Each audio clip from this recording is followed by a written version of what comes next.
When Elon Musk noticed his loyal bodyguard Dante stumble one day at SpaceX, he had no idea it was the first sign of a deadly illness. For 8 years, Dante Rivera had protected Elon without fail, always alert, always watching, never showing weakness. But now something was wrong.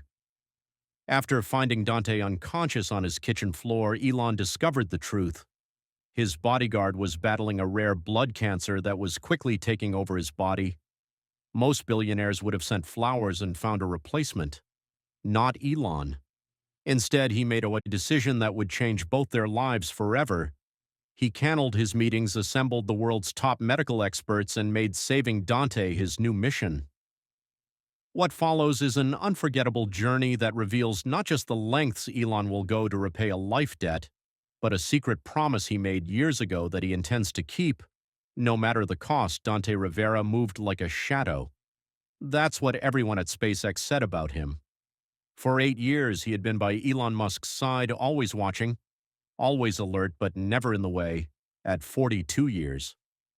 Old, the former Navy SEAL, stood 6 feet tall with shoulders like a football player and eyes that missed nothing. The other security team members called him the Ghost because he could appear exactly when needed without making a sound. Dante took pride in this nickname, though he never showed it. His job was to be invisible until the moment he needed to be seen. On this Tuesday morning, Elon was heading to an important meeting about the newest Mars rocket. Dante walked 3 steps behind him, scanning the busy hallway as SpaceX employees rushed past, with coffee cups and tablets. This was normal. What wasn't normal was the tiny stumble Dante made as they turned the corner toward the main conference room. It was barely noticeable, just a small misstep, but Elon caught it. In 8 years, he had never seen Dante lose his balance. Not once, Elon turned his head slightly. "You okay?" "Yes, sir." "Just clumsy today?" Dante answered with a quick smile that didn't reach his eyes. Elon held his gaze for a moment longer than usual, then nodded and continued walking, but his sharp mind filed away the strange moment. The meeting lasted 3 hours. Dante stood quietly by the door the whole time, never sitting, never looking bored. When it finally ended, Elon had to rush to another building for a video call with investors. "Take the elevator," Dante suggested as they approached the stairwell. Elon usually preferred. "Since when do you worry about 2 flights of stairs?" Elon asked with a raised eyebrow. He always took the stairs when possible, and Dante always followed without comment. "Just saving time," Sir Dante replied smoothly. "We have 5 minutes to spare," Elon said, pushing open the door to the stairwell, "and I need to move after sitting." "So long," Dante nodded and followed him into the stairwell. Elon climbed quickly, taking the steps 2 at a time as he always did. When he reached the landing between floors, he glanced back and saw something that made him stop. Dante was only halfway up, gripping the railing tightly. His face had a gray tint to it, and he was breathing hard, much harder than a fit former SEAL should be after just half a flight of stairs. When he saw Elon watching, he straightened immediately and quickened his pace. "Catching up on my workout, sir," Dante said as he reached the landing, but his voice sounded strained. Elon's eyes narrowed slightly, but he said nothing and continued up to the next floor. Later that afternoon, as they walked across the parking lot to Elon's waiting car, Dante's phone rang. He pulled it from his pocket, and Elon noticed something odd. Dante's hand was shaking. Not a lot, but enough to be visible. Dante saw him looking and quickly moved the phone to his other hand. "Rivera," he answered crisply, stepping slightly away for privacy. Elon couldn't hear the conversation, but he saw Dante's face change. A flash of worry crossed his features before his professional mask slipped back into place. The call lasted less than 30 seconds. "Everything all right?" Elon asked as they continued walking. "Yes, sir, just a schedule change for tomorrow's security rotation." Elon nodded, though he wasn't convinced. He had built multiple billion-dollar companies by noticing small details, and the details about Dante today weren't adding up. On Wednesday, things seemed back to normal. Dante was his usual alert, efficient self.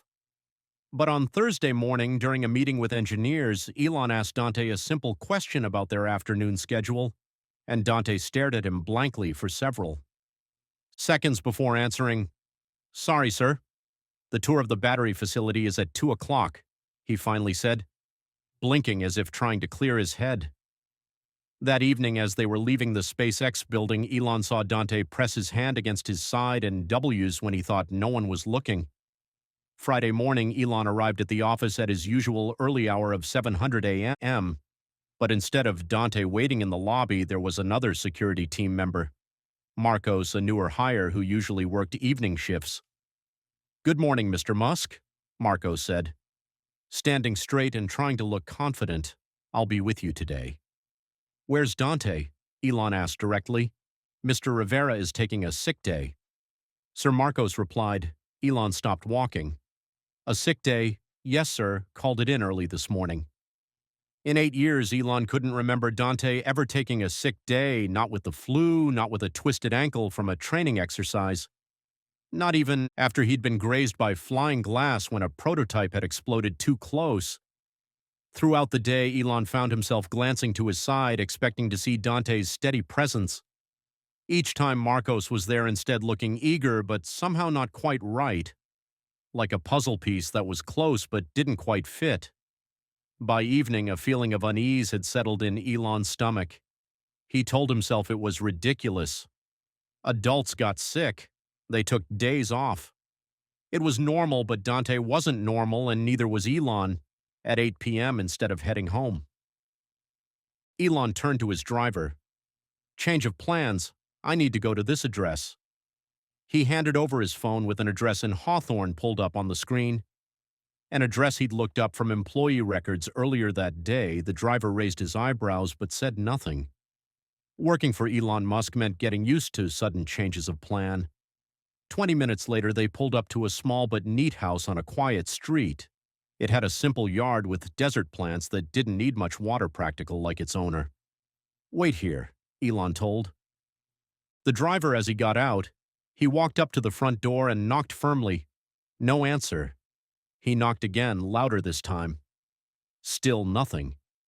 Elon tried the handle, not really expecting it to turn, but it did. The door was unlocked. A chill ran through him. Dante Rivera would never leave his door unlocked, never. "Dante," Elon called out as he stepped inside. The house was silent except for a faint sound. Water running somewhere, the living room was tidy and sparsely furnished. A bookshelf held military history books and a few framed photos. A Navy SEAL trident was displayed in a small case. "Dante," Elon called again, moving toward the sound of water. He found the kitchen at the back of the house. The sink faucet was running full blast water, overflowing onto the counter and floor, and there, crumpled on the tile like a puppet with cut strings, lay Dante. Elon rushed forward, dropping to his knees beside his fallen bodyguard. Dante's face was pale, his breathing shallow. A phone lay just beyond his outstretched hand, as if he'd been trying to reach it when he fell. "Dante, can you hear me?" Elon shook him gently, then more firmly. No response. Elon grabbed the phone and dialed 911, his voice steady and commanding as he gave the operator the address and situation. Then he did something that few people had ever seen Elon Musk do. He sat on the wet floor, lifted Dante's head carefully onto his lap, and waited. The billionaire inventor cradling his unconscious bodyguard while sirens wailed in the distance. The hospital room was quiet except for the steady beeping of machines. Dante looked smaller somehow in the hospital. Bed. His strong frame diminished by the white sheets and medical equipment surrounding him. Elon sat in an uncomfortable plastic chair, his laptop open but forgotten on his knees. He'd been there for 6 hours working remotely while waiting for Dante to wake up. The doctors had asked if he was family. He'd simply said yes, and no one questioned Elon Musk further. When Dante's eyes finally fluttered open, they were confused at first, scanning the unfamiliar ceiling. Then they focused on Elon and recognition dawned. "Sir, you shouldn't be here," were his first words, voice raspy from dryness. Elon reached for the water cup on the bedside table and held the straw to Dante's lips. Drink Dante took a small sip, then another. When he finished, Elon put the cup back and leaned forward in his chair. "What's going on, Dante?" he asked, his voice unusually gentle. Dante looked away, staring at the window where afternoon sunlight streamed through half-closed blinds. "It's nothing serious. Just pushed myself too hard at the gym. People don't collapse from a hard. Work out and stay unconscious for hours," Elon said flatly. "The doctors ran tests while you were out. They said your blood counts are seriously abnormal." Dante sighed. He knew his boss well enough to recognize when he wouldn't back down. "How much did they tell you?" "Nothing doctor-patient confidentiality. They just said you were stable but needed to talk to them when you woke up." Elon's eyes narrowed. "But you're going to tell me everything now." Dante met his gaze. After a long moment, he nodded once. "Polythamia vera," he said, pronouncing the strange term carefully. "It's a rare blood cancer, makes too many red blood cells. The blood gets thick like honey instead of water, causes clots." Elon's brilliant mind processed this information immediately. "How long have you known?" "3 months. And you didn't think to tell me." Elon's voice rose slightly, the first crack in his calm facade. "It's my job to protect you." "Not the other way around," Dante said simply. Before Elon could respond, the door opened. A tall woman in a white coat entered carrying a tablet. She had dark hair pulled back in a neat bun and kind eyes that looked tired. Behind her glasses, "Mr. Rivera, you're awake." "Good." She glanced at Elon, a flash of recognition in her eyes, but maintained her professional demeanor. "I'm Dr. Amara Khan, hematology specialist." "How bad is it?" Dante asked directly. Dr. Khan looked at the machines, then checked his chart on her tablet. "Your hematocrit level, the percentage of red blood cells in your blood, is at 62%. Normal would be under 45. Your blood is dangerously thick, which is why you collapsed. We need to do another phlebotomy immediately." "What's a phlebotomy?" Elon asked. "It's when they take out blood to make more room for the good cells." Dante explained as if it were nothing more serious than an oil change. Dr. Khan nodded. "Essentially, yes, we remove about a pint of blood to reduce the thickness. It's a temporary fix." "How many times has this been done before?" Elon asked, looking at Dante. 5 times in the last 3 months, Dante admitted. Elon's jaw tightened visibly. Dr. Khan seemed to sense the tension and cleared her throat. "Mr. Musk, may I speak with you outside for a moment?" she asked. In the hallway, Dr. Khan's professional calm slipped slightly, revealing concern. "Mr. Rivera's condition is worsening rapidly," she said in a low voice. "The standard treatments aren't working as well as we hoped. His body is becoming resistant to the medications. He needs a bone marrow transplant, but finding a match is difficult, especially for someone with his mixed heritage." "What about his family?" Elon asked. "He listed no family contacts, and his insurance won't cover all the experimental treatments that might help." "Him money is not an issue," Elon said immediately. "Whatever he needs, whatever costs, I'll cover everything." Dr. Khan looked tired. "It's not just about money. Mr. Musk, it's finding the right treatment approach. And honestly, Mr. Rivera is stubborn. He won't take the time off needed for recovery. He keeps saying he needs to get back to work." "Let me worry about that," Elon said firmly. "What's the best hospital for his condition?" "Stanford has an excellent program for myelop proliferative neoplasms. That's the category his cancer falls under. Dr. Layla Jaden there is doing groundbreaking work with Jack. 2 inhibitors combined with stem cell therapy." "Then that's where he'll go," Elon said, as if deciding on lunch, not a life-altering medical decision. "Make the arrangements. Please, Mr. Musk. I can't just call Stanford. Tell them Elon Musk is personally requesting Dr. Jaden's help for a special patient. I'll have my assistant follow up within the hour." His tone made it clear the discussion was over. Dr. Khan hesitated, then nodded. "I'll make the call, but Mr. Rivera will." Need to agree to the transfer. He will. Elon said with certainty. Tear you in the hospital room, Dante was sitting up slightly, looking stronger already. A nurse was just finishing the phlebotomy, removing a large bag of dark red blood from an IV line. All done.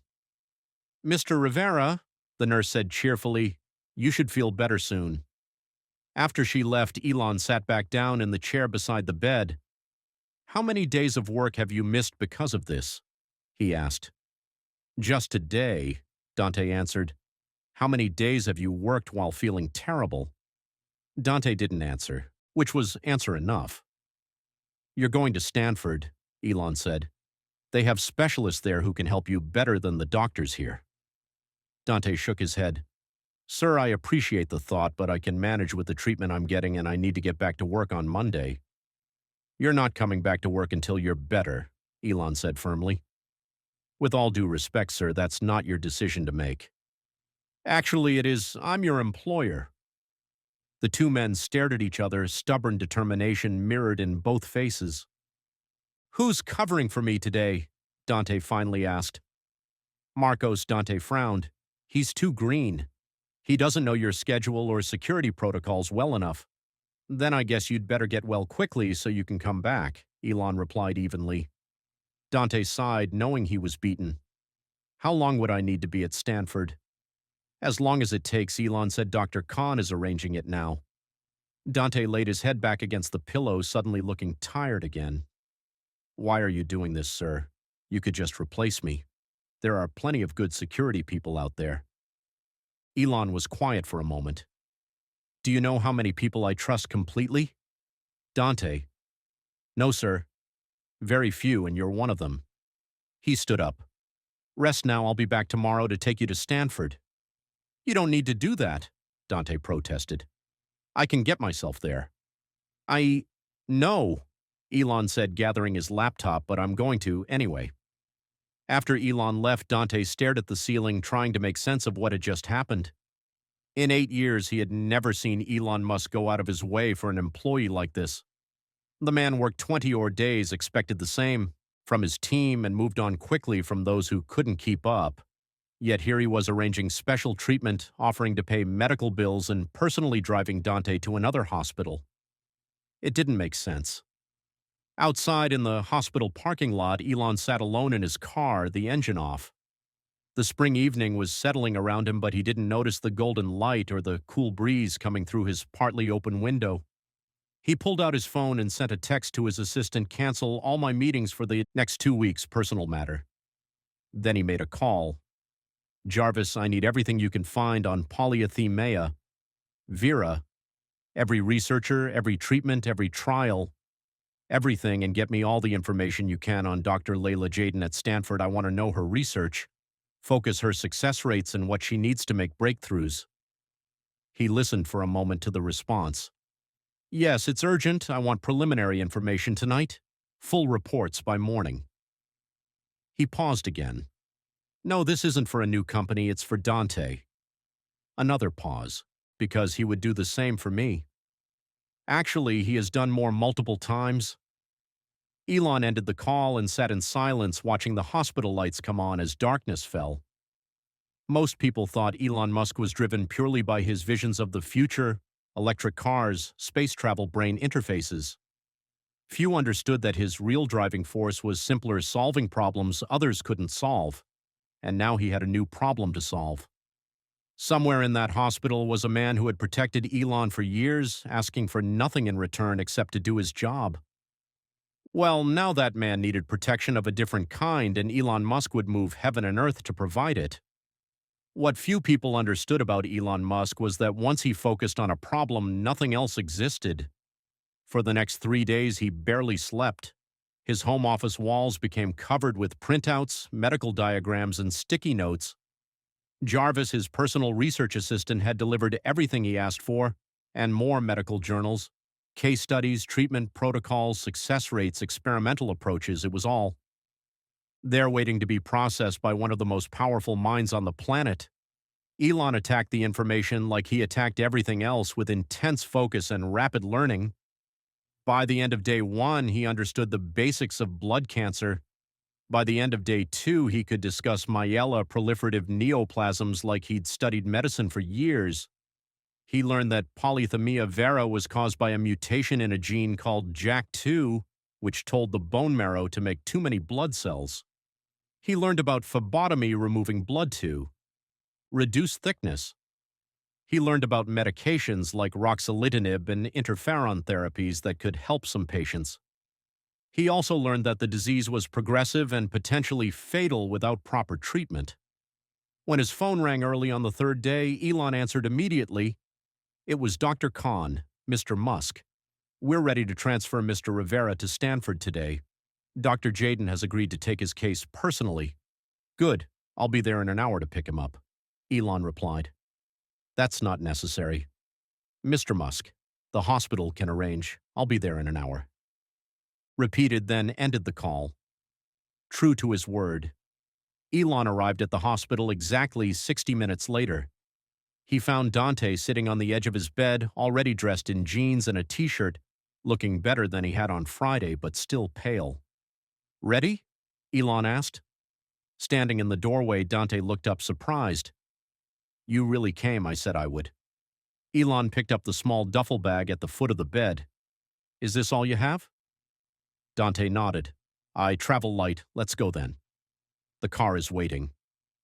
As they walked through the hospital, corridors, Dante moved slowly but steadily. In the parking lot, Elon's driver held the door open for them.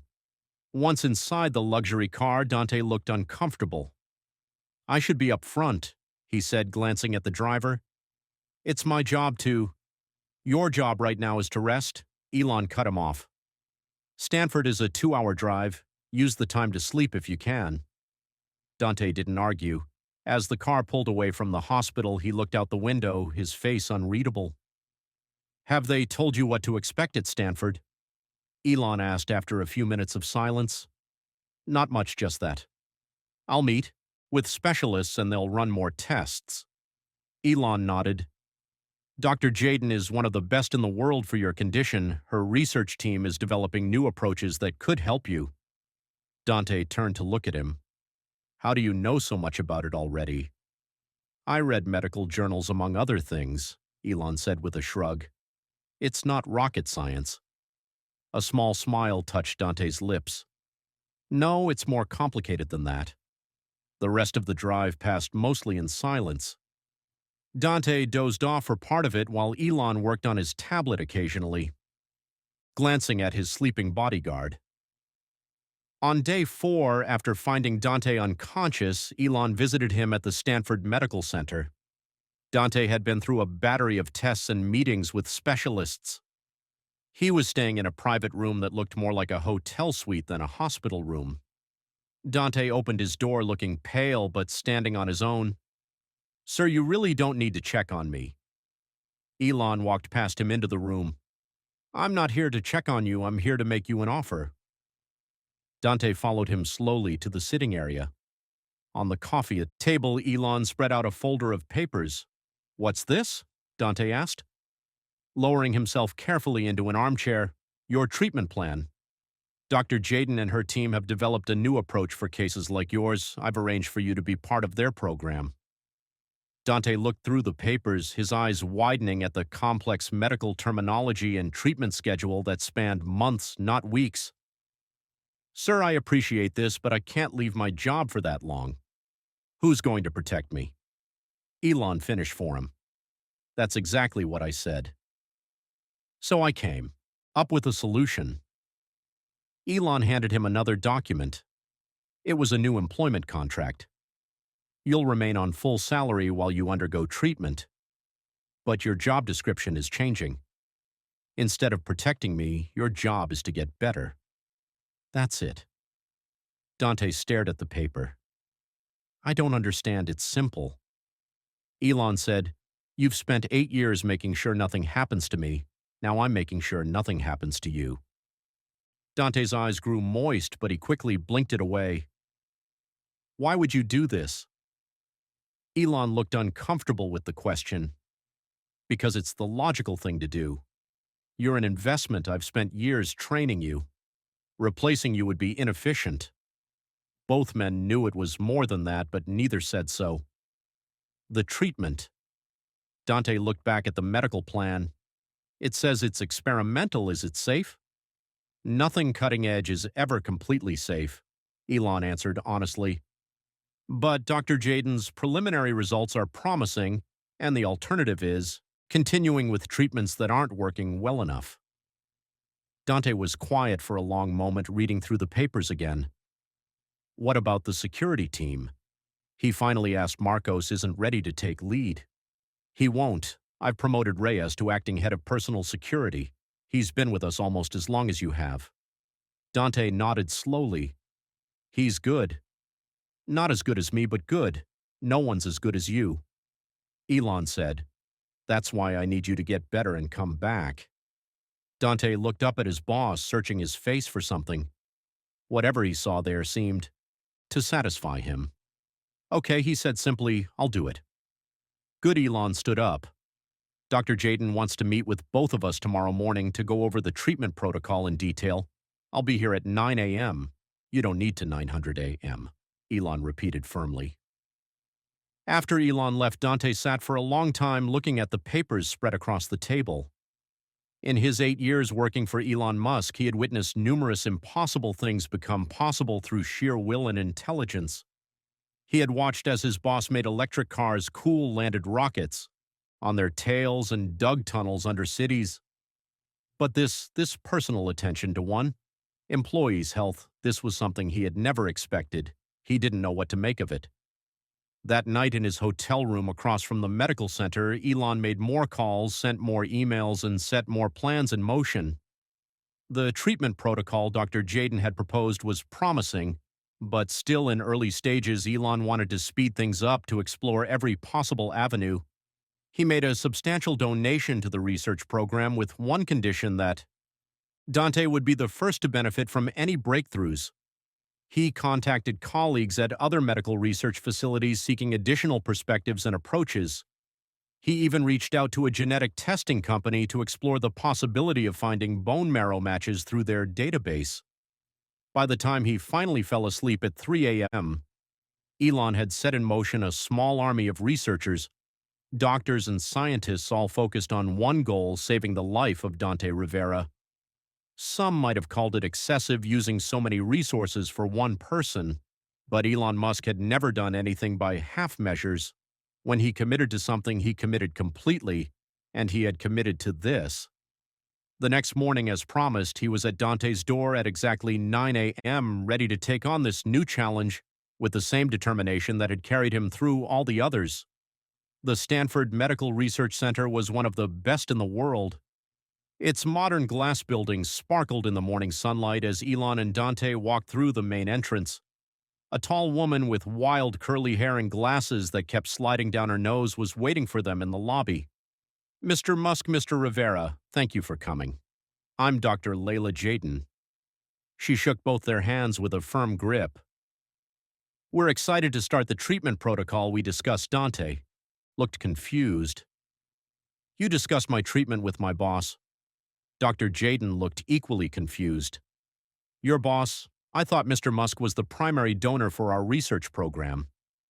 Dante turned to Elon with surprise in his eyes. Elon just shrugged. It seemed efficient to combine the two roles. Dr. Jaden led them through a maze of hallways to her office, talking as they walked. Mr. Rivera, you have a particularly aggressive form of polycythemia vera. The JAK2 mutation in your blood cells is causing your bone marrow to produce far too many red blood cells. Dr. Khan already explained that much.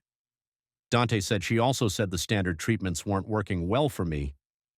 That's correct. Dr. Jaden nodded. Your body is becoming resistant to the usual medications. That's why we want to try our experimental approach. They reached her office, a bright room with walls covered in scientific diagrams and framed certificates. She gestured for them to sit in comfortable chairs facing her desk. Let me explain the treatment in simple terms, she said, pulling up images on a large monitor. Regular polycythemia vera